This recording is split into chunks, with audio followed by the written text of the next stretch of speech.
اعوذ باللہ من الشیطان الرجیم بسم اللہ الرحمن الرحیم السلام علیکم ورحمۃ اللہ وبرکاتہ۔ احباب، آج میں بہت ہی اہم مسئلہ جو کہ ہماری باڈی کے متعلق، ہمارے جسم اور ہماری صحت کے متعلق ہے، وہ آپ سے ڈسکس کرنا چاہتا ہوں۔ صرف مسئلہ ہی نہیں بلکہ وہ نسخہ بھی آپ سے ڈسکس کرنا چاہتا ہوں۔ تو آج کا جو اہم ترین مسئلہ ہے ہمارے معاشرے میں وہ یہ ہے کہ بچوں کی اکثر طور پہ نشو و نما رک جاتی ہے، صحیح طور پہ نشو و نما ہی نہیں ہوتی، یا پھر یہ ہوتا ہے کہ بچے پیدا ٹھیک ہوتے ہیں لیکن جو ہی دانت نکلنے کا ٹائم آتا ہے، وقت آتا ہے، تو بچوں میں کچھ ایسے ہارمونز پیدا ہو جاتے ہیں کہ اس کے بعد ان کی نشو و نما جو ہے وہ متاثر ہو جاتی ہے۔ اسی طرح ہمارے نوجوان جو ہیں وہ محسوس کرتے ہیں کہ ہمیں جو اعصابی کمزوری ہو چکی ہے، یا پھر ہماری خواتین وہ محسوس کرتی ہیں کہ ہمارے جسم کے اندر وہ قوت یا طاقت نہیں ہے، یا ہم اللہ نہ کرے کسی بیماری میں مبتلا ہو جاتے ہیں، تو اس کے بعد جو کمزوری ویکنس پیدا ہو جاتی ہے، یا پھر ہمارے بوڑھے بزرگ جو ہیں وہ ساری رات اعصابی دردوں کی وجہ سے سو ہی نہیں سکتے۔ اور اکثر یہ ہوتا ہے کہ کچھ نوجوان یہ بھی شکایت کرتے ہیں کہ ہم سو تو جاتے ہیں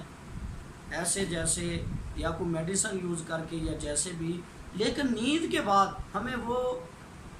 فریشنس محسوس نہیں ہوتی، ہم فریش نہیں اٹھتے، یا پھر یہ ہوتا ہے کہ ہمارا دماغ جو ہے نا وہ فریش نہیں رہتا، چڑچڑاپن دماغ میں۔ تو یہ جو ہے بہت ہی اہم مسئلہ آج کے دور کا ہمارے اندر پیدا ہو چکا ہے۔ اس کے میں نے بہت زیادہ تحقیق کی ہے۔ میں نے سب سے پہلے ڈسپینسر کیا، ایلوپیتھک میں نے تحقیق کی، پھر ہومیوپیتھک کو میں نے 7-8 سال اسٹڈی کر کے دیکھا اس کا، پھر میں نے طب والجراحت جو ہے وہ ہمارا پاکستان کا جو اتھینٹک اداروں میں کورس ہوتا ہے اس کو کیا، پھر میں نے طب نبوی کو پڑھا، پھر میں نے جو ہے وہ نظریہ مفرد اعضاء کو پڑھا، پھر میں نے آیورویدک جو انڈیا میں استعمال ہوتا ہے اس کو اسٹڈی کیا کہ ایسی کوئی چیز ہونی چاہیے کہ ہم جو ہے نا وہ فریش نظر آئیں، ہمارے باڈی جو ہے وہ صحیح طور پہ کام کرے، کیا ایسی کوئی چیز ہو سکتی ہے؟ تو میں نے ان سب چیزوں کا نچوڑ جب یہ دیکھا ہے تو میں اس نتیجے پہ پہنچا ہوں کہ واقعتاً کوئی چیز ایسی ہونی چاہیے کہ اگر کوئی بیماری لگی بھی ہے تو اس کے باوجود وہ بیماری تو علیحدہ بات ہے، کم از کم بندہ اعصابی طور پہ طاقتور نظر آئے اور نشو و نما جو ہے وہ ٹھیک ہو، باقی مسائل جو ہے وہ کور ہونے چاہیے، فریشنس بندے کو ہونی چاہیے، نیند کے بعد فریش اٹھنا چاہیے۔ تو اس کے لیے آپ کے سامنے جو میں نے یہ باتیں کی ہیں تو ڈسکرپشن میں میرا نمبر موجود ہے، اگر کوئی پرابلم ہو تو آپ ڈسکس کر سکتے ہیں۔ یہ باتیں جو میں نے آپ سے ڈسکس کی ہیں، جب آپ نسخہ سنیں گے اس کو بنائیں گے، ضرور بنانے کے بعد اس کو استعمال کرنا۔ اگر واقعتاً جو میں نے کہا ہے اس کے معیار کے مطابق اور آپ کے معیار کے مطابق پورا اترتا ہے تو پھر اس کو دنیا میں پھیلانا بھی آپ کا حق ہے تاکہ ہر بندے تک یہ پہنچ جائے۔ تو اب میں آپ کے اس نسخے کی طرف آتا ہوں جو انتہائی مختصر ترین نسخہ ہے، جو بنانے میں بھی آسان ہے اور پھر مختصر ہونے کے باوجود اتنا تیز ہے کہ آج کا جو دور ہے جس میں ایلوپیتھک اور ہومیوپیتھک یا دوسرے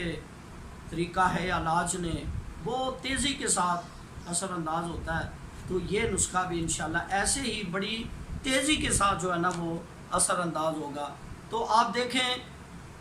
اور غور سے سنیں، اس نسخے کو اپنے گھر میں ہی بنائیں، استعمال کریں، اور اگر کوئی پرابلم ہو تو آپ ڈسکرپشن میں جو میرا نمبر ہے اسے آپ میرے ساتھ ڈسکس بھی کر سکتے ہیں، اور اس کے علاوہ آپ جو ہے اس کے علاوہ بھی کوئی مسئلہ ہو تو وہ آپ ڈسکس کر سکتے ہیں۔ تو آئیے نسخے کی طرف،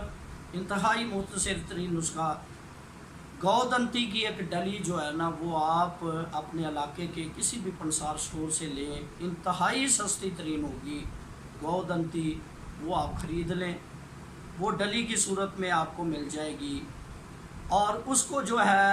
مختلف طریقے سے ہم جو حکیم لوگ ہیں وہ اس کو بناتے ہیں، لیکن جس طریقے سے میں آپ کو بتاؤں گا وہ انشاءاللہ ان بیماریوں کے مطابق ہوگا، قوت مدافعت کو بڑھائے گا۔ تو وہ یہ ہے کہ آپ اس ڈلی کو لیں اور لوہے کی کسی بھی چیز کو آگ کے اوپر، چولہے کے اوپر چڑھا دیں، جیسے روٹیاں پکانے والا توا ہوتا ہے یا کوئی کڑھائی لوہے کی لے لے، اس کے اندر اس ڈلی کو آپ رکھ دیں تو آپ دیکھیں گے کہ وہ پاؤڈر بن جائے گا۔ اس طرح کا سفوف جو ہے پاؤڈر، سفید کلر کا، سفید رنگ کا، جس کا کوئی سائیڈ ایفیکٹ نہیں ہے، کوئی اس کا جو ہے وہ زہر وغیرہ نہیں ہے، تو یہ سفید رنگ کا جو ہے یہ آپ کو نظر آ رہا ہے، یہ سفید رنگ کا پاؤڈر بن جائے گا۔ یہ کیا ہے یہ آپ یہ کہہ لیں، کیونکہ زیادہ لمبی بات نہیں، یہ آپ اس کو کیلشیم کہہ لیں کہ یہ ہمارے جسم میں کیلشیم ہے، اور جتنے بھی کیلشیم کی میڈیسن جو ہے وہ بازار میں ملتی ہیں ان میں سب سے زیادہ کیلشیم اس کے اندر موجود ہے۔ اور یہ انسان کی جو باڈی کی ابتدا ہے نا، یہ انسان جو مٹی کے جوہر سے بنا ہے، آپ یہ کہہ لیں کہ یہ مٹی کا جوہر ہے جو ہمارے جسم کی اہم ترین ضرورت ہے۔ تو اس کو آپ نے کیا کرنا ہے، ایک مسل کے دانے کے برابر، چھوٹا بچہ ہے تو اس کو تھوڑا سا کم، باقی بڑے بزرگ جو ہیں وہ یا جو ہے نوجوان ان کے لیے ایک مسل کے برابر یہ لینا ہے۔ یہ ایک چیز ہے، اور دوسری چیز آپ نے لینی ہے کلونجی کا تیل، کلونجی آئل۔ تو یہ کلونجی کا تیل یا کلونجی آئل جس کو کہتے ہیں، یہ بہت ہی اہم ترین چیز ہے ہماری جو ہے نا باڈی میں۔ تمام تر بیماریاں موت کے علاوہ جو ہیں ان کا علاج کلونجی کے اندر موجود ہے، آپ نے وہ لینی ہے۔ تو ایک مسل کے برابر اس کو، اس سفوف کو، اس گودنتی کے پاؤڈر کو آپ نے منہ کے اندر ڈالنا ہے۔ یہ کڑوی بھی نہیں ہوتی، اس کا ذائقہ بھی نہیں ہوتا۔ تو اس کے ساتھ آپ نے 5 قطرے اس کو ڈراپ کے اندر جو ہے نا وہ آئل کو ڈال لیں، کلونجی کے تیل کو آئل کے اندر جو ہے نا وہ ڈراپ جو ہوتا ہے آنکھوں میں ڈالنے والا یا کانوں میں ڈالنے والا، اس کے اندر ڈال لیں۔ تو 5 قطرے جو ہیں وہ چھوٹے بچے کے لیے، بزرگ یا نوجوان کے لیے اس کے 10 قطرے اپنے منہ کے اندر آپ ڈال لیں اور اس کو نگلیں۔ تو یہ آپ حیران ہو جائیں گے کہ 10 منٹ کے اندر اندر انشاءاللہ آپ کی پوری باڈی کو جو ہے وہ ریلیکس کر دے گا، آپ کی اعصابی کمزوری کو دور کرنے کی کوشش کرے گا، اور آپ کی دردوں کو کنٹرول کرنے کی کوشش کرے گا، آپ کو فریش کر دے گا۔ تو یہ مختصر لیکن انتہائی اہم، ہر گھر کی ضرورت، ہر بندے کی ضرورت، اور ہر کمزوری جو ہے اس کا، کسی بھی بیماری کے بعد کی یا بیماری کی ابتدا کی کمزوری کو کنٹرول کرنے کے لیے ایک اتھینٹک نسخہ میں نے آپ کے سامنے رکھ دیا ہے۔ تو آپ اس کو بنائیں، استعمال کریں، اور زیادہ سے زیادہ پھیلائیں اس کو، ہمارے اس چینل کو سبسکرائب کریں، اور ڈسکرپشن میں جو میں نے نمبر دیا ہے، اگر کوئی پرابلم پیش ہو یا کسی بیماری کے متعلق آپ ڈسکس کرنا چاہتے ہیں، کسی دوائی کے جو متعلق آپ ڈسکس کرنا چاہتے ہیں، کسی نسخے کے متعلق، کسی کشتے کے متعلق، اور کسی بھی چیز کے متعلق، تو میرا نمبر ڈسکرپشن میں موجود ہے، آپ مجھ سے رابطہ کر سکتے ہیں۔ تو آپ اس کو بنائیں اور استعمال کریں۔ آپ اور ہم کا، سب کا اللہ حامی و ناصر ہو۔ السلام علیکم ورحمۃ اللہ وبرکاتہ۔